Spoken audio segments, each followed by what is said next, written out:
Ilustrísimas autoridades, señoras y señores, como presidente de Nueva Economía Forum tengo el placer de darles de nuevo la bienvenida a la tribuna política del Fórum Europa, que organizamos con la colaboración de Asisa, BTE y Red Eléctrica de España. Hoy tenemos la satisfacción de recibir como ponente de esta tribuna a don Javier de Andrés, diputado general de Álava, y le va a presentar, y este es un buen motivo para estar contentos, nuestro antiguo amigo don Alfonso Alonso, portavoz del Grupo Parlamentario Popular en el Congreso de los Diputados. La tribuna es suya.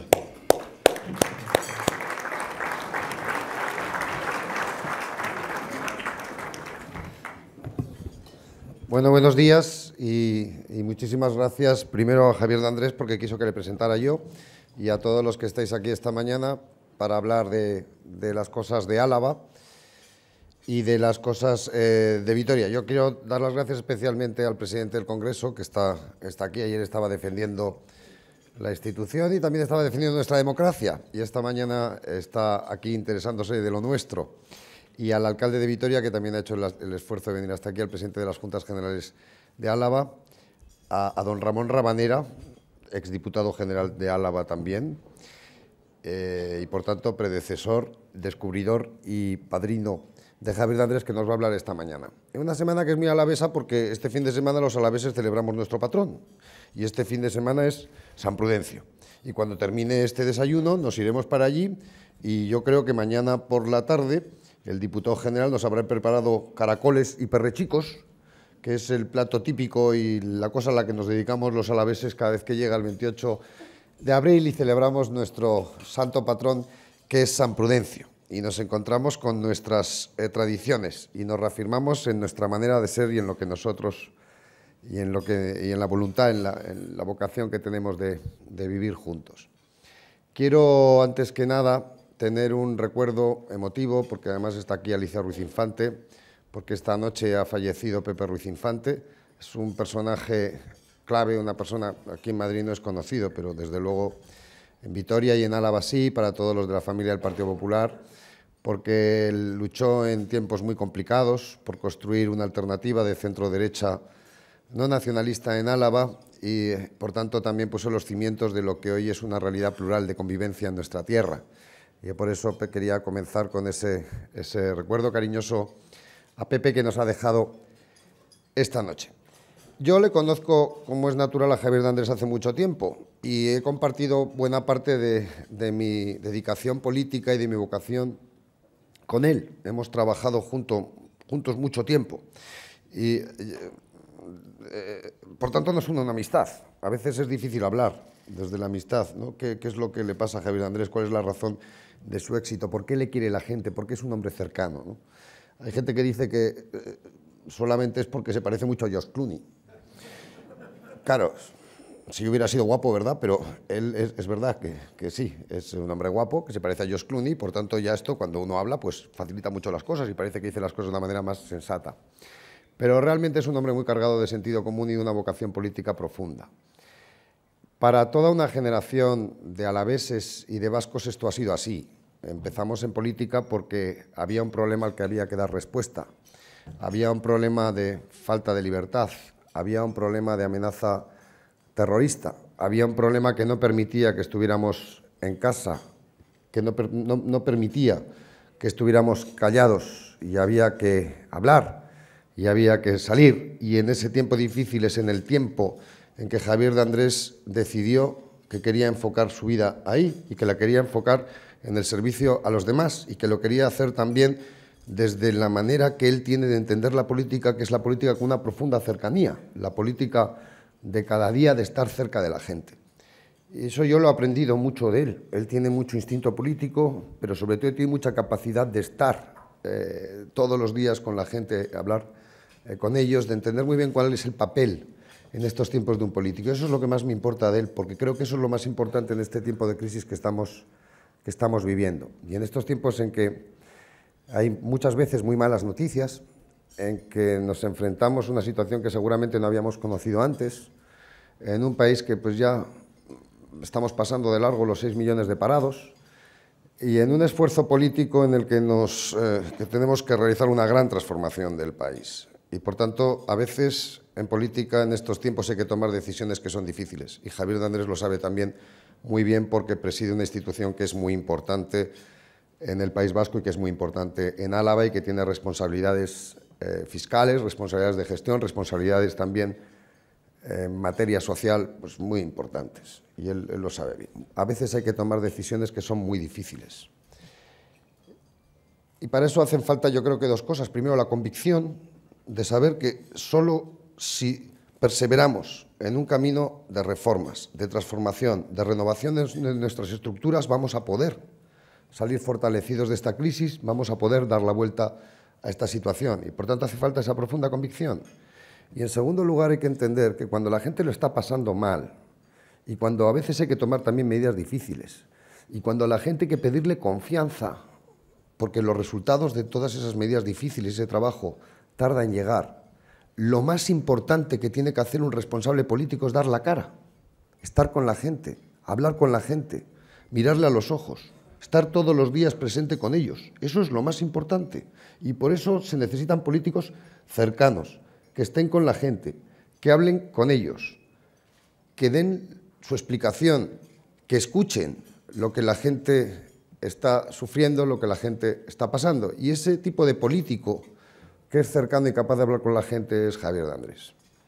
Es un hombre dialogante que gobierna una institución en minoría, en una circunstancia política siempre muy difícil en el territorio de Álava y que, por tanto, pues también tiene esa capacidad de ponerse en el lugar de otro y de buscar una comprensión, porque si no, no sería capaz de alcanzar ningún acuerdo. Y por eso entiende muy bien lo que es la democracia en el sentido de la convivencia, lo que es la pluralidad, lo que es gente que piensa distinto y que tiene que al final buscar un punto común para encontrar un objetivo compartido.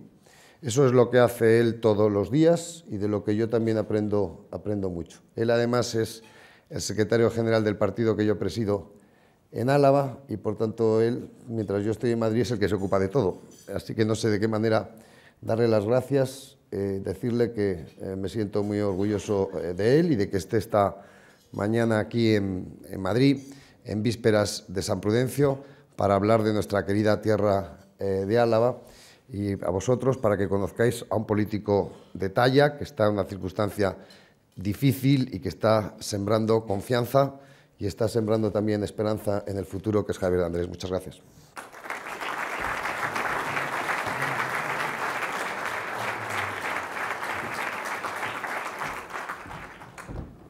Muchas gracias, Alfonso. Después de una presentación así, lo mejor que puedo hacer es callarme, porque a partir de ahora vais a empezar a perder una buena opinión de mí. Lo que me ha sorprendido es que me compares con George Clooney, porque creía que eso hasta ahora solo lo hacían mis adversarios políticos para frivolizar mi imagen. Pero tú también lo has empleado. Muchas gracias a todos vosotros, queridas amigas, queridos amigos, presidente del Congreso, delegado del Gobierno, presidente de Juntas, alcalde de Vitoria, querido Ramón. No puedo saludar uno a uno a todos vosotros, pero muchísimas gracias por estar aquí y muchas gracias al Fórum Europa, José Luis, por vuestra invitación. Para mí es un placer, de verdad, el poder estar aquí, que me deis esta oportunidad de hablar y de contar algunas cosas que en esta ocasión van a ser más del País Vasco que de Álava. Voy a hablar de Álava, pero también del País Vasco, porque siendo yo un político vasco, me parece que es una oportunidad el hacerlo aquí en Madrid. Las otras 3 veces que me he invitado al Fórum en Bilbao, lo he aprovechado para hablar mucho de Álava. Yo ya hablaré de Álava, pero también del País Vasco, porque creo que estamos viviendo un momento nuevo en el País Vasco y que tenemos unas perspectivas que tenemos que estudiar, que analizar y que saber responder en este momento, tanto en la parte política como en económica, para conocer el futuro y las posibilidades de futuro del País Vasco. Como saben, la Comunidad Autónoma del País Vasco tiene una importante tradición manufacturera, muy vinculada a la industria pesada y que a partir de los años 80 vivió una reconversión muy importante hacia sectores más tecnológicos en los que ha logrado una importante presencia. La llamada nueva industria, que agrupa no solamente la manufactura, sino también todos los servicios orientados a la producción, tales como los energéticos, investigación, marketing, financieros, se eleva en Euskadi hasta el 68% de su PIB. Este 68% queda 2 puntos por encima de la media de la Unión Europea de los 15 y 12 puntos por delante de la media nacional española. Euskadi sigue siendo, por tanto, un territorio industrial que se ha volcado con la investigación y con los nuevos procesos productivos Así es la región española que más dedica a I+D+I, con un 2,1%, teniendo en cuenta que la media europea es el 2,03%, es decir, la media europea está por debajo de lo que dedica el País Vasco. Su producción se ha volcado con el mercado exterior, que representa un volumen cada vez más importante de sus ventas, lo que ha llegado en muchos casos a que sea hasta el 100% de las producciones industriales las que se dirigen hacia la exportación. Euskadi es también la primera comunidad autónoma per cápita en exportación fuera de España.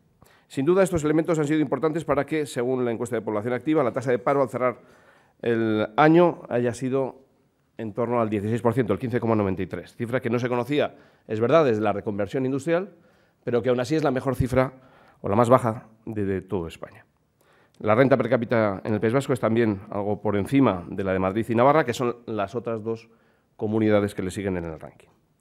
Euskadi, por tanto, tiene fortalezas importantes y tiene una gran oportunidad ante sí, respaldada por su tradición industrial y por su apuesta por la innovación, que va dando sus frutos y que se puede ver en las referencias que he citado o en el hecho, por ejemplo, de que tenga la mayor esperanza de vida de toda España o que sea la comunidad en la que se producen más trasplantes de órganos.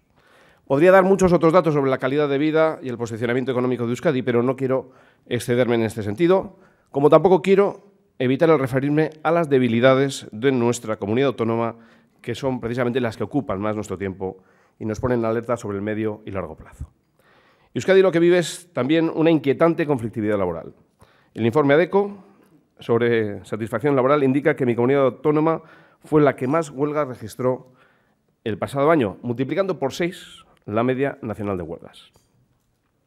Tampoco queda muy bien situada en cuanto al absentismo laboral.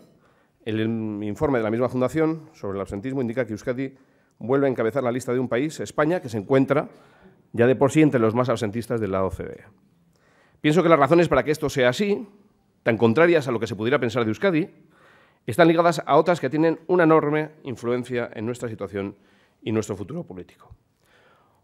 Hoy viven en Euskadi las mismas personas que lo hacían en 1981, con una diferencia. Los vascos hoy somos más viejos de lo que lo éramos hace 30 años. Consecuentemente, las clases pasivas son hoy más numerosas de lo que lo eran ayer y mucho más de lo que lo han sido en otras épocas. En 2012, y como sexto año consecutivo, Euskadi ha tenido un déficit con la Seguridad Social que en este ejercicio pasado ha ascendido a más de 1.400 millones de euros. Hay que tener en cuenta que el presupuesto vasco este año ha bajado 1.200 millones de euros y se considera la gran catástrofe, pues en déficit con la Seguridad Social ha ascendido hasta 1.400 millones de euros.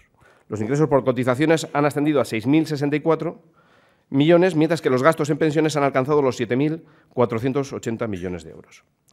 Si esto es alarmante, las perspectivas a medio y largo plazo son peores. Para 2020 se espera que la población activa disminuya en un 8,6%, con lo que pasaríamos del 1.046.000 vascos en disposición de trabajar a tan solo 918.000. Los estudios demográficos europeos indican que la comunidad autónoma vasca se encuentra entre las regiones europeas más amenazadas por el envejecimiento de su población.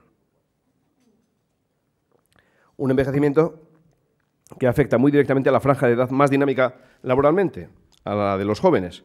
Entre los 25 y los 34 años, la población activa va a caer en 1/3 en los próximos años. ¿Qué es lo que ha ocurrido para que esto sea así?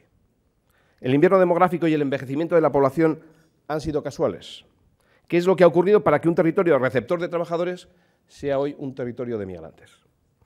Yo creo que el cambio no ha sido casual. Por el contrario, creo que tiene mucho que ver con el hecho de que un pueblo proverbialmente trabajador, como es el vasco, sea hoy el que más huelgas convoca o el que arroja los peores datos de absentismo laboral. El invierno que ha vivido Euskadi no ha sido solo demográfico. El clima político, el fanatismo nacionalista, la violencia terrorista, el chantaje económico, los condicionantes ideológicos y la debilidad ética que se ha padecido han tenido consecuencias que afectan a todos los órdenes de la vida económica y social vasca. Los ciudadanos vascos no solo han sufrido amedrentamiento para mermar su libertad en cuanto a la identidad nacional, lo han sufrido en muchos órdenes y sería negar lo evidente el creer que ese objetivo no ha tenido ningún resultado. La coacción tiene el objetivo de cohibir las conductas y las opiniones que se hubieran podido producir de forma espontánea. Y si se practica desde que el hombre es precisamente porque ofrece algún resultado. Un resultado pernicioso, pero un resultado. Al tremendo problema demográfico vasco se le han buscado distintas soluciones. Retrasar la edad de jubilación, incorporar profesionales de otros lugares de España o el mundo, avanzar en la especialización para lograr más cualificación y más competitividad. Y yo estoy seguro de que todos ellos darían algún resultado. Pero creo que más que ninguna otra cosa, la resolución de este problema pasa por aportar libertad a la sociedad vasca. Libertad para no verse limitada con los filtros lingüísticos para acceder a la Administración. Estrictos modelos también lingüísticos en la educación que dificultan la incorporación de profesionales de otros lugares de España y el mundo. Libertad para poder expresarse con naturalidad sin estar pendientes de si ese pensamiento, esa palabra o esa acción son consideradas políticamente correctas por su entorno.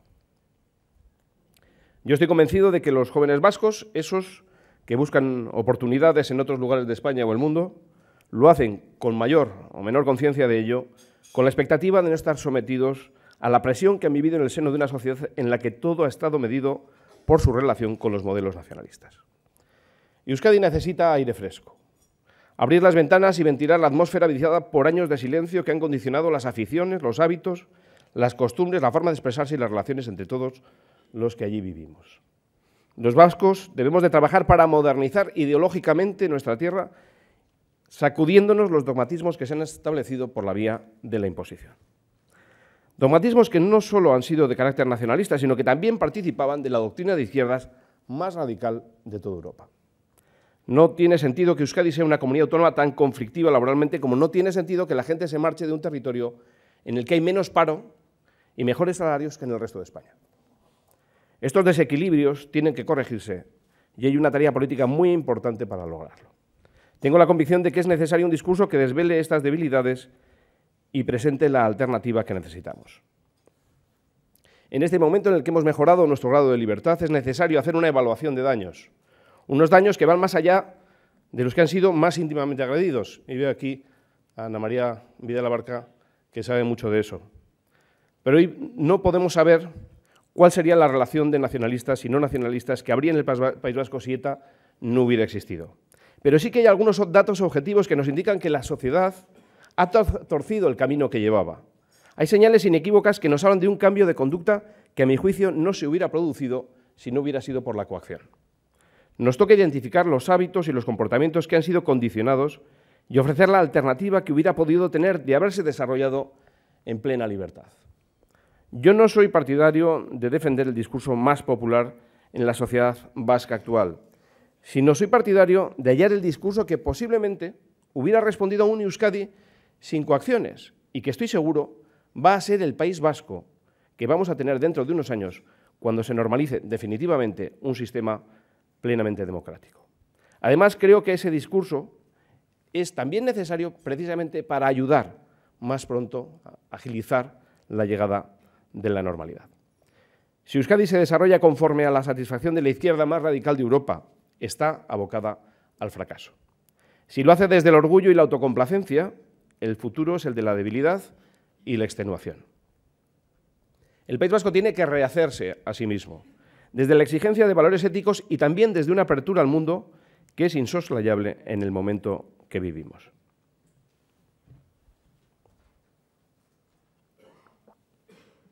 Tengo la convicción de que los desequilibrios que padece el País Vasco, muchos causados por el drama que ha vivido la sociedad, se van a resolver por la natural aproximación a España, un entorno que no solo es una necesidad económica, sino que también es una realidad cultural y emocional producto de un contacto permanente durante siglos.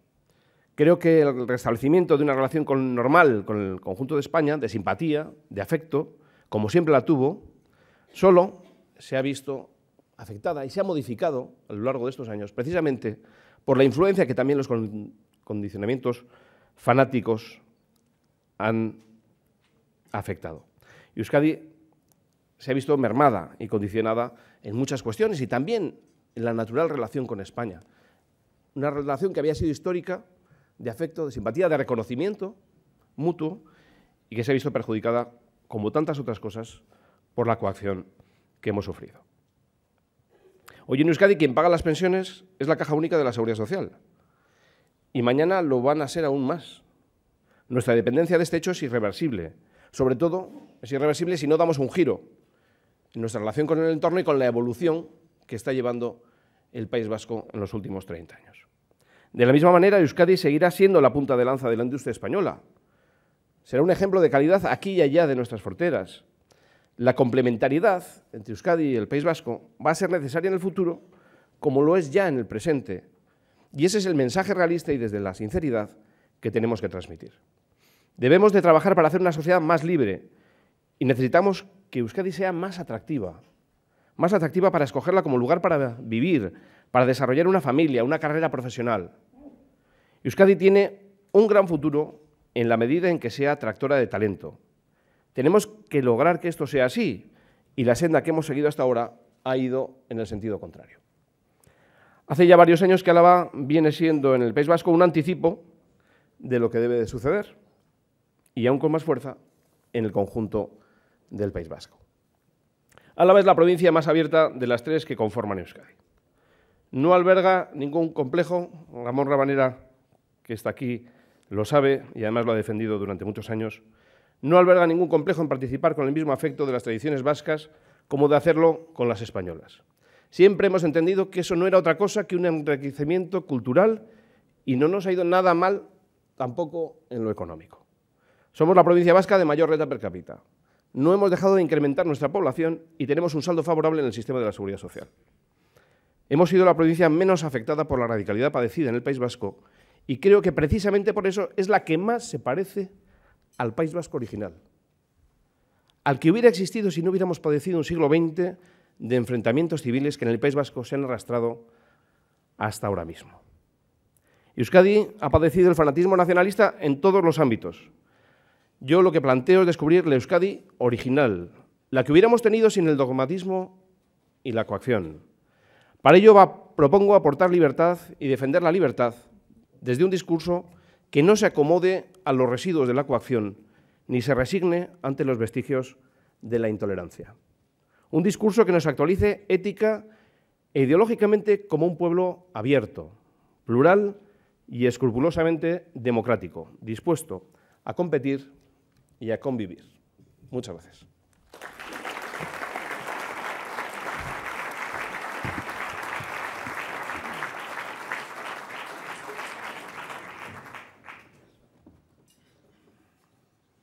Muchas gracias, don Javier. Muchas gracias, don Alfonso. Vamos a comenzar con las preguntas, si le parece bien.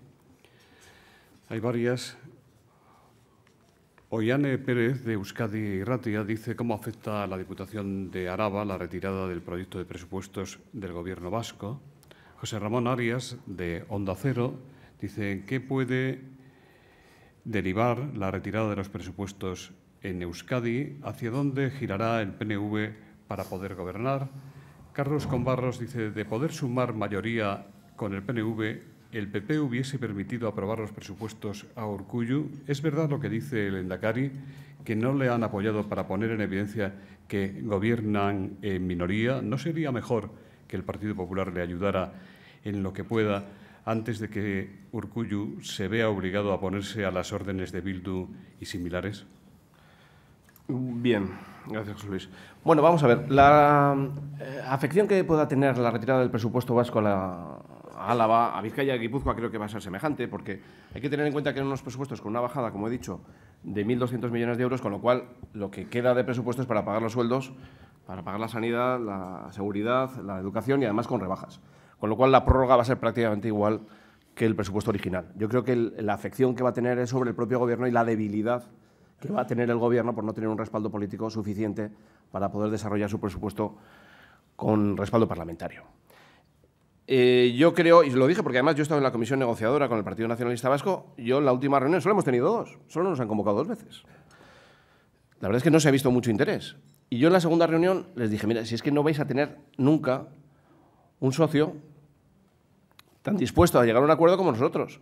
Lo que ocurre es que tiene que haber un planteamiento de aproximación a lo que hubiera sido el presupuesto del PP. Es decir, lo que no vamos a hacer nosotros es apoyar el presupuesto del PNV. Tendrá que haber una aproximación al presupuesto del Partido Popular. Y había algunas cosas muy sencillas, se las dijimos con mucha claridad. Resulta que en este presupuesto que había presentado el PNV había una partida de dinero importante para icastolas privadas en Francia. Bueno, pero vamos a ver, ¿pero qué hacemos nosotros pagando las Icastolas a los franceses? Cuando el gobierno francés no las paga, claro, porque son privadas. Tampoco las paga el gobierno vasco a las privadas del País Vasco, pero sí paga a las privadas francesas. Bueno, en fin, esos disparates nacionalistas que nosotros no estábamos dispuestos a respaldar, pero sí estamos dispuestos, y lo hemos dicho una y otra vez, y desde luego el Lehendakari no puede decir lo contrario porque públicamente ha quedado claro que teníamos una disposición al acuerdo y a respaldar al Gobierno en este momento difícil que tiene.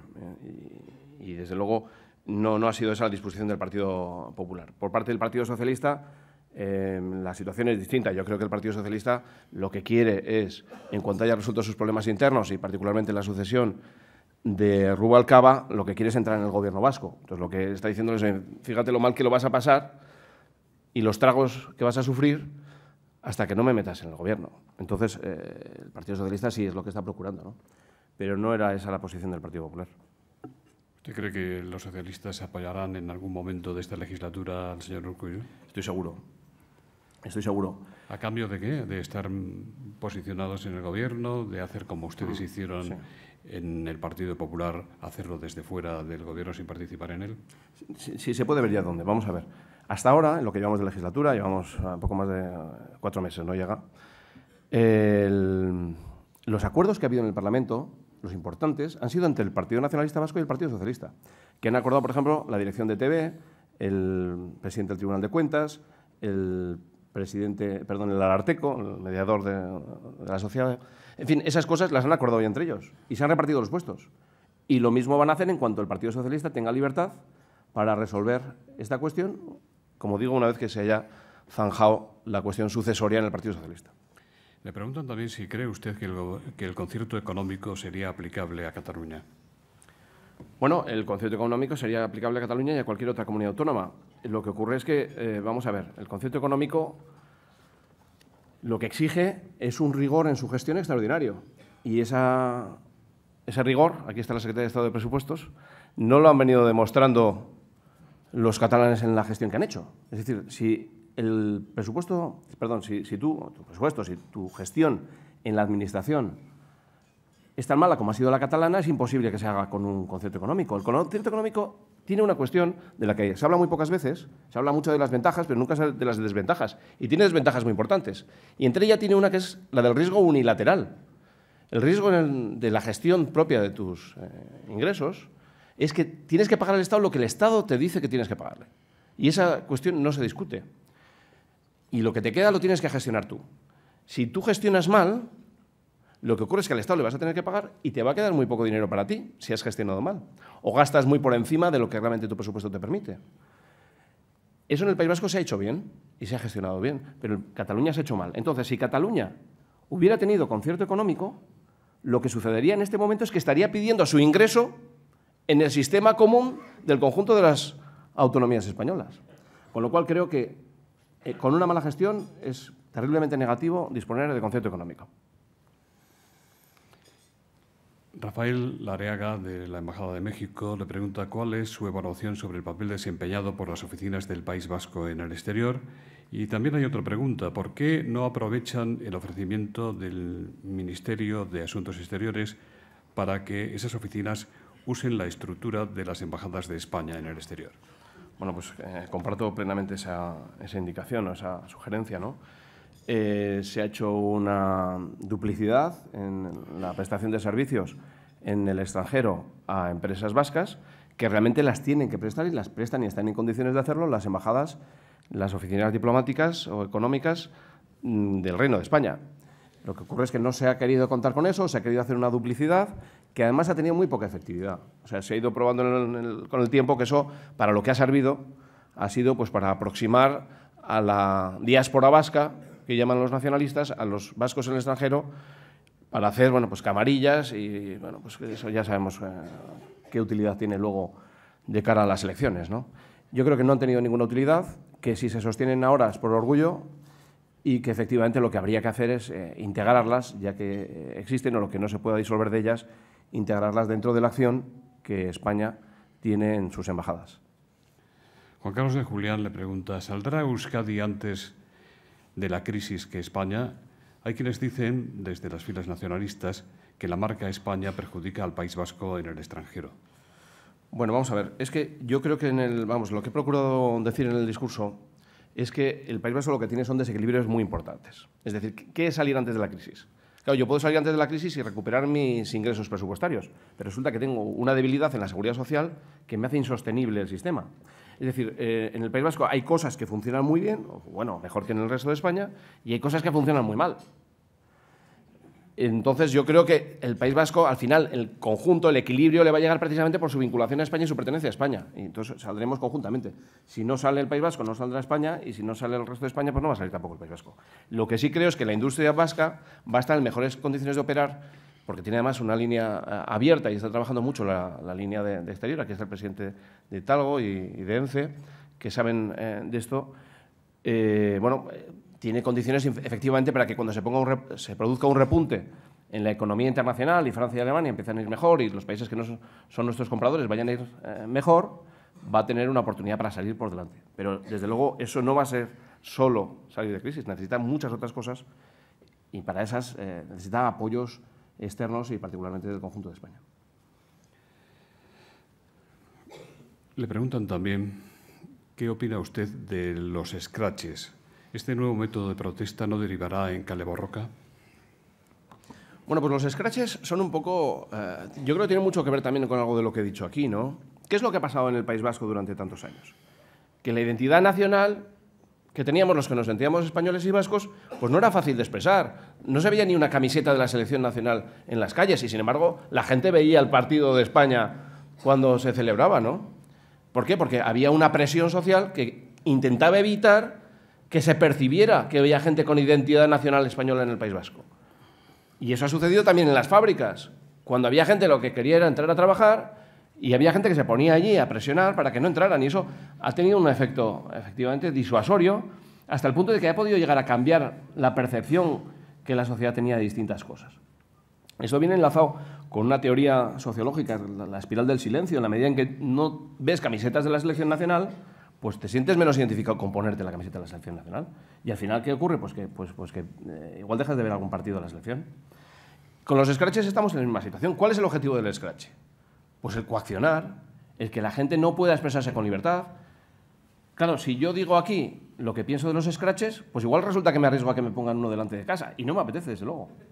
Entonces, ¿eso qué hace? Me condiciona a mí, o puede condicionar a muchas personas. Yo ya estoy curado de espanto, pero puede condicionar a muchas personas a no posicionarse en contra, ¿no? Y a crear un clima social y una opinión pública, digamos que favorable a esas actitudes sociales, que desde luego lo que hacen es coaccionar, condicionar. Y yo lo que quiero es ahora mismo aprovechar que parece que se están reduciendo en el País Vasco para poder respirar y abrir el pecho, pues desde luego me parece que sería terriblemente duro y pernicioso el que en otras partes de España o también en el País Vasco se reprodujeran estas actitudes de coacción que van a limitar la libertad de la gente. Sobre el asunto de las vacaciones fiscales, ¿usted teme que los ayuntamientos alaveses tendrán que devolver a los ciudadanos los importes del efecto de las vacaciones fiscales que, por imperativo de la Comisión Europea, las empresas beneficiadas han tenido que abonar a los municipios? Bueno, Bueno, vamos a ver, el tema de vacaciones fiscales, que es un tema ya para especialistas, ya en el punto que llevamos de avanzado. Estamos hablando de una cosa que empezó en los años 90 y que todavía no ha cesado. Bueno, en este momento lo que hemos hecho ha sido recuperar las ayudas que la Comisión Europea entendió que debíamos recuperar porque las consideraba ayudas de Estado. Pero también es verdad que es una cifra variable, yo lo digo muchas veces. Cuando yo entré en el Gobierno hace menos de 2 años, la cifra se nos hablaba de 400 millones de euros. Ahora ya son 300, digo lo que estamos negociando con la Unión Europea. Es decir, ha bajado la cifra. Y estamos pendientes de una sentencia definitiva, de ejecución, de un análisis de la ejecución de sentencia, por la Corte de Luxemburgo, que podría de nuevo bajar esa cifra de 300 millones y reducirla, con lo cual, efectivamente, los ayuntamientos y la propia Diputación y el Gobierno vasco tendrían que devolverlo a la Diputación para que nosotros lo revertiéramos a las empresas que lo han tenido que pagar. Es posible que suceda. Por eso yo lo que pido es mucha prudencia en el gasto de ese dinero, que yo sé que es muy necesario para todos los que tenemos una responsabilidad pública en este momento y escasea nuestro dinero, pero creo que es lo que tenemos que hacer, mucha prudencia. Más preguntas. ¿En qué cree que quedará la iniciativa del Ayuntamiento alavés de Alegría, gobernado por los socialistas, que reclama que la Iglesia pague de IVI 3.000 euros. Usted se ha negado a que la Diputación General de Álava pague un censo de propiedades de la Iglesia en el territorio. ¿Por qué?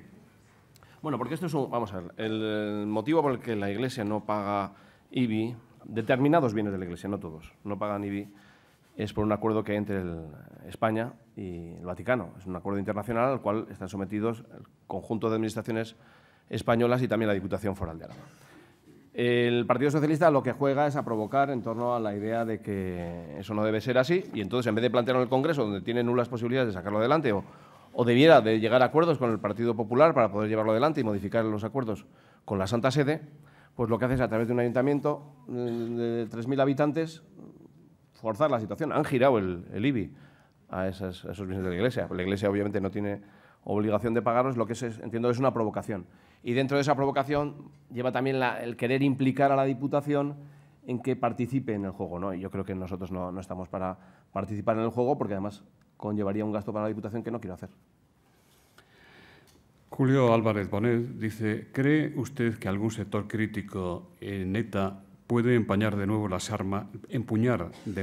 armas como advierte Interpol? Bueno, yo no conozco los entresijos de ETA y la verdad es que me causa tanta repugnancia que nunca he querido indagar en esas cosas, ¿no?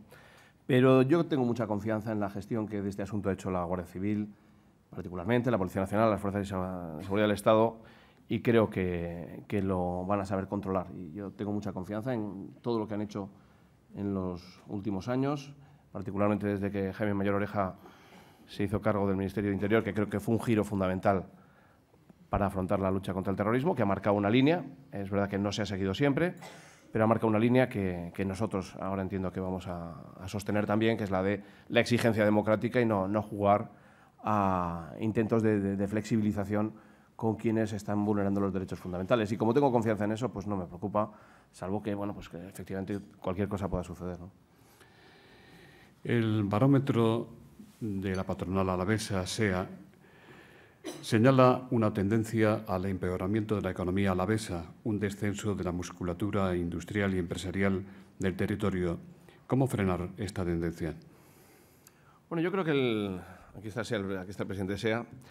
Yo creo que las empresas lo están haciendo bien dentro de sus posibilidades, ¿no? Están abriendo unas líneas de internacionalización que están funcionando bien, es decir, el producto español y el vasco y el alavés están entrando con mucha fuerza en algunos mercados y están consiguiendo éxitos importantes y esa es una línea de trabajo fundamental. Luego yo creo que hay un grado de tecnificación ya alto en la empresa alavesa, tenemos un grado de tecnificación de verdad muy importante que también le vale en el exterior, ¿no? Y tenemos que trabajar en eso, tenemos que trabajar en calidad y en excelencia, ¿no? Nosotros no podemos aspirar a trabajar a maquila o a trabajar por bajos costes, tenemos que lograr unos costes que sean competitivos, pero no podemos aspirar a competir en productos de baja calidad con la India, con China, con Brasil, ¿no?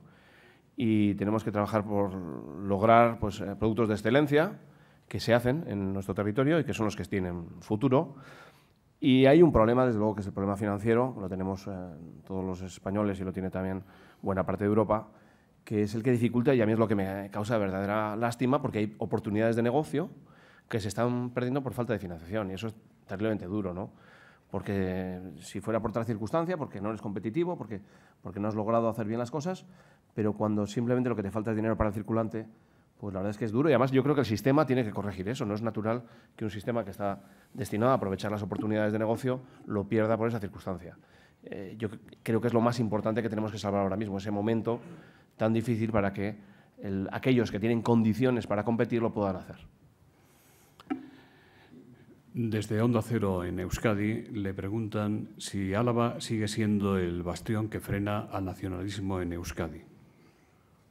Yo creo que el bastión que tiene que frenar al nacionalismo en Euskadi, y además creo que es creciente, es la sensatez. Y creo que la sensatez en Álava ha abundado más que en otros sitios. Pues sí, lo creo. ¿Por qué? También lo he dicho en mi intervención, porque ha estado menos presionada. Y como Álava ha estado menos presionada, hemos vivido con una cierta mayor libertad que otros, pues nos hemos podido expresar con esa sensatez. En otros lados no ha habido tanta sensatez porque había unos insensatos que estaban forzando al conjunto de la sociedad. Entonces yo creo que lo importante es que actuemos con libertad en el conjunto de Euskadi y de esa manera la sensatez estará en el conjunto de Euskadi. Y entonces es completamente insensato el planteamiento de aquellos que proponen cosas alternativas a un entendimiento con el conjunto de España, porque eso es no entenderse ya ni con España, que con quienes has convivido siempre, cómo te vas a entender con el resto de Europa, con el resto del mundo. Eso es una insensatez y creo que la libertad y el trabajo que estamos haciendo para lograrla es importante, nos va a ayudar mucho a contribuir a una buena relación, a una normalización y a que el conjunto del País Vasco se exprese con naturalidad y con sensatez. Fíjese lo que le preguntan, don Javier. ¿Qué perfil político cree más adecuado para liderar el Partido Popular Vasco en el futuro, una vez anunciada la marcha de Antonio Basagoiti? Alfonso Alonso, a su lado, Arantxa Quiroga, otra persona. ¿No tendría sentido que fuera usted, que es uno de los pocos cargos públicos relevantes que tiene el Partido Popular en Euskadi? Y también le preguntan, ¿ve usted a Basagoiti en el Gobierno de España como parece merecer tras el largo paso del desierto y de posicionar al PP en una mejor situación en el País Vasco? Bueno, oye, lo que se está pidiendo ahora a todo el mundo es que los políticos no tenemos que tener más de un cargo. Así que, por favor. Y luego, en relación con Antonio, pues Antonio Basagoiti pues tiene cualidades muy importantes, creo que las ha demostrado durante estos últimos años. Y, por supuesto, que tendría un espacio en la política, en cualquier lugar de la política en España, ¿no? Perfectamente lo puede tener. Claro que sí. Lo que no sé si realmente él lo quiere. La verdad es que yo, cuando hablo con Antonio sobre este tema, le veo está un poco opaco, ¿no? No nos cuenta mucho qué es lo que pretende, qué es lo que quiere. Pero tiene oportunidades y estoy seguro de que lo que él vaya a querer hacer, bien en la empresa privada o seguir en la política en un lugar distinto, tal como ha anunciado después de que nos haya dicho que se va, de la presidencia del País Vasco lo podrá ocupar. Pablo Iglesias, de Servimedia, dice, usted conoce de cerca a dos socialistas como Patxi López y Eduardo Madina. ¿Cuál de ellos cree que está mejor preparado para suceder a Rubalcaba al frente del PSOE? Bueno, yo creo que según lo que pese más en mi espíritu al elegir uno u otro, ¿no? Pero los dos igual, ¿eh? Yo creo que los dos parecidos, vamos. Que si nos preocupa el PSOE o nos preocupa España. Esa es la cuestión. Si nos preocupa el PSOE, los dos son estupendos. Si lo que nos preocupa es España, los dos son malos. Muchas gracias. Muchas gracias, don Javier. Muchas gracias, don Alfonso, por haberle presentado. Ramón Luis Pérez, ¿quiere añadir algo? No, muchas gracias al Foro Europa y a su entera disposición. Ramón Luis Pérez, en nombre de las entidades que hacen posible esta tribuna, les pide el acto. Para cerrar el acto, agradecerle su presencia hoy aquí con nosotros en nombre de Red Eléctrica, Asisa y BT. Agradecer a don Alfonso Alonso la afectuosa presentación que ha realizado de don Javier de Andrés, a quien agradecemos especialmente las reflexiones que ha compartido con nosotros. Espero que haya sido de su agrado y muchas gracias.